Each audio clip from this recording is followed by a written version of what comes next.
My name's John Dobb, CC John on the internet.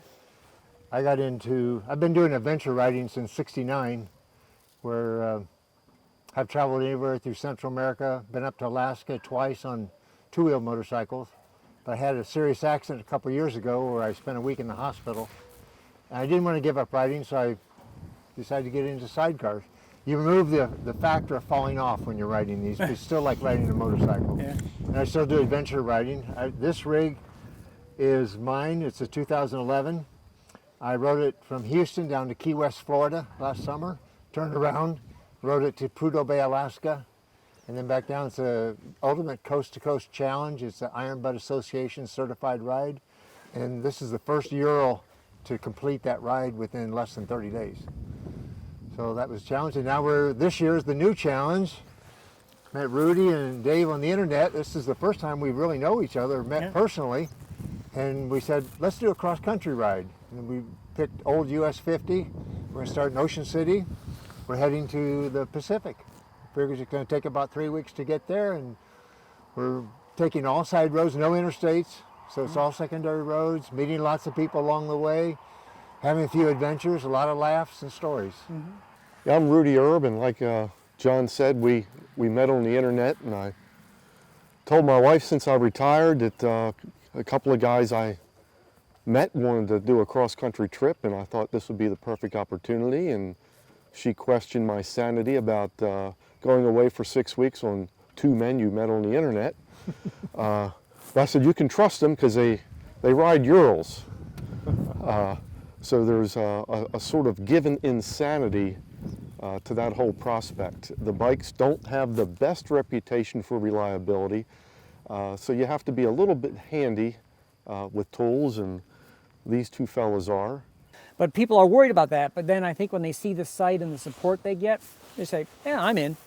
You know, Because they're easy to work on. They're easy to work on. Old school technology, Yeah. no electronics. low tolerances, so you don't have to be exact when you're doing stuff on it. Like the carbs, you sight and feel, you go, okay, yeah, okay, both carbs are moving about the same time. You know, Don't need that's all you need to electronic do. gauges to Yeah. adjust it. Exactly. The saying within the community is, okay, what would Ivan do? Yeah, You know, yeah. if you broke down the road, if Ivan Russia, how would he fix it? Yeah.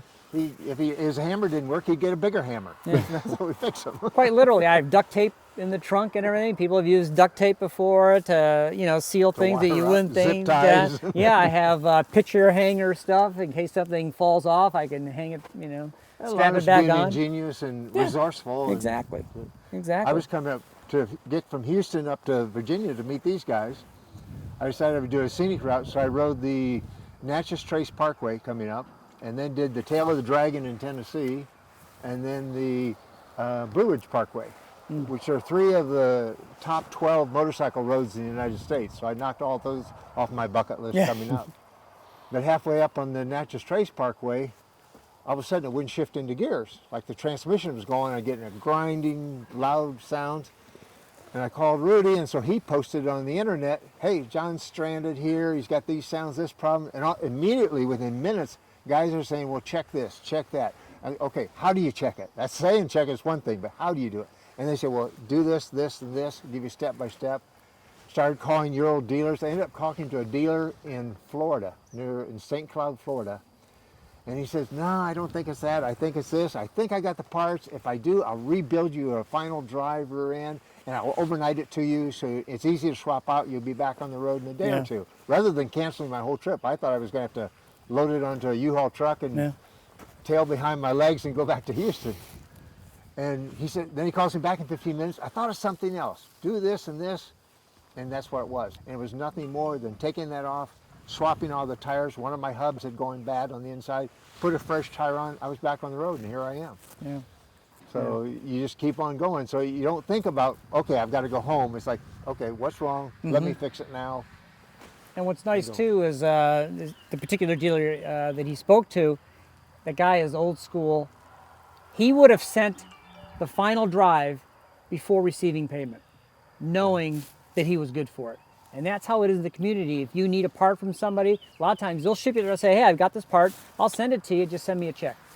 But that's the kind of people that you're dealing with in the community and stuff. And it's really nice. In fact, after I bought mine, I rode it so much, I had to put my car on a battery tender, and then I eventually just got rid of the car. I gave it to my nephews because I wasn't riding it anymore.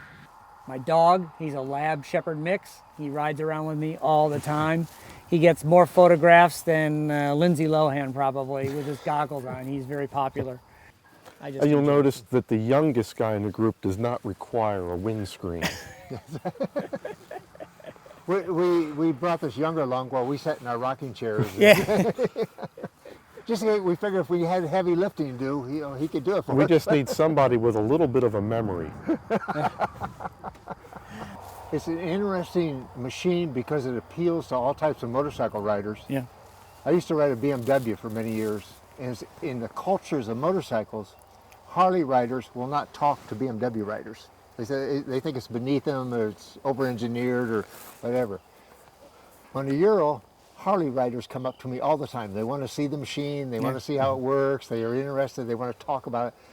But I think it's something about it. It's something about the past that they're connecting to, that something's unique, and maybe it was in their mind, maybe a different time, a happier time, or just a simpler time, and maybe that's what this motorcycle brings up. The only sad part is so many of the men you meet and yet they have that longing, off in the distant look in their eyes, like, oh man, yeah. how much I would love to be going with you. Yeah. Where can I get one? Where's the dealer?